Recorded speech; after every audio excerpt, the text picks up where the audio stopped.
Hello student, I am Sulbha Pandey, your English teacher. Today I will teach you English Supplementary Reader, the lesson, the cop and the anthem. Have you ever found yourself in a situation in which what happened was the opposite of what you expected? If you so, you are familiar with the irony of the situation, which is often embarrassing. The story that you are going to read has a number of such situations. ये एक ऐसी story है जब आप ऐसी situation में आपको पाते हैं जो आप नहीं चाहते हैं, तो आप बहुत एम्बेरस हो जाते हैं, निराश हो जाते हैं। तो इस स्टोरी में इसी तरह की सिचुएशन बताई गई है। Let's read the lesson. Soapy moved restlessly on his seat in Madison Square. There are certain signs to show that winter is coming. Birds begin to fly south. People want new warm coats, and Soapy moves restlessly on his seat in the park. When you see these signs, you know that winter is near. A dead leaf fall at Soapy's feet, that was a special sign for him that winter was coming. It was time for all who lived in Madison Square to prepare. Soapy's mind now realized that fact. The time had come. He had to find some way to take care of himself during the cold weather, and therefore he moved restlessly on his seat. सोपी एक character है जो Madison Square में रहता है और उसका जो घर होता है वो होमलेस रहता है, उसका कोई घर नहीं रहता है, वो एक गार्डन में एक सीट में ही हमेशा रहता है। और उसमें राइटर ने बताया है कि विंटर सीज़न आने वाला रहता है, उसके साइन होते हैं कुछ विंटर आने के।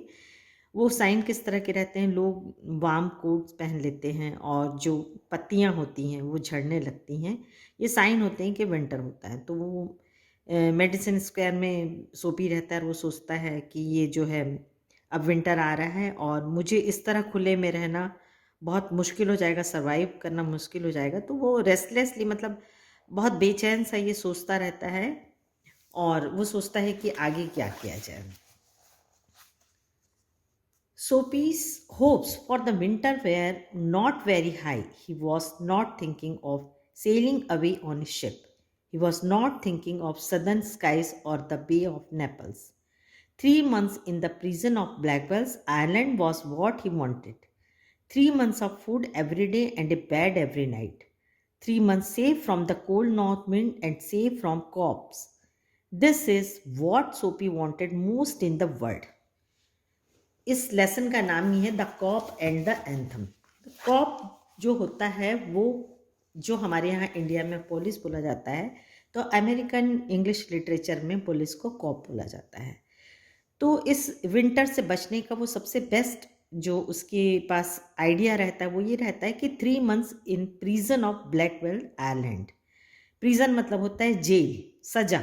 ब्लैकवेल जो आइलैंड में जेल है वहाँ पर वो 3 महीने सजा काट ले विंटर की।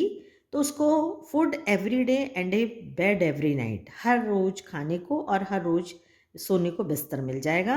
And he safe from cold north wind, और वो जो ठंड से आने वाली हवा रहती है उससे वो सुरक्षित रहेगा।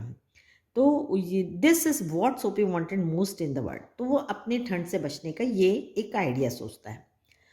For years Blackwell's Island had been his winter home. Reacher, New York, made their plans to go to Florida or to the shore of the Mediterranean Sea each winter. Soapy made his small plans for going to the island. And now, the time had come. 3 big newspapers, some under his coat and some over his legs, had not kept him warm during the night in the park. तो वो ये अपने जो इसका idea रहता है उसको plan करने के लिए वो सोचता है, और ये समय रहता है वो जो न्यूज़पेपर लेके अपने कोट में डालता है, कुछ पैरों पे बिछाता है, लेकिन ये इनफ नहीं रहते हैं उसको ठंड से बचाने के लिए।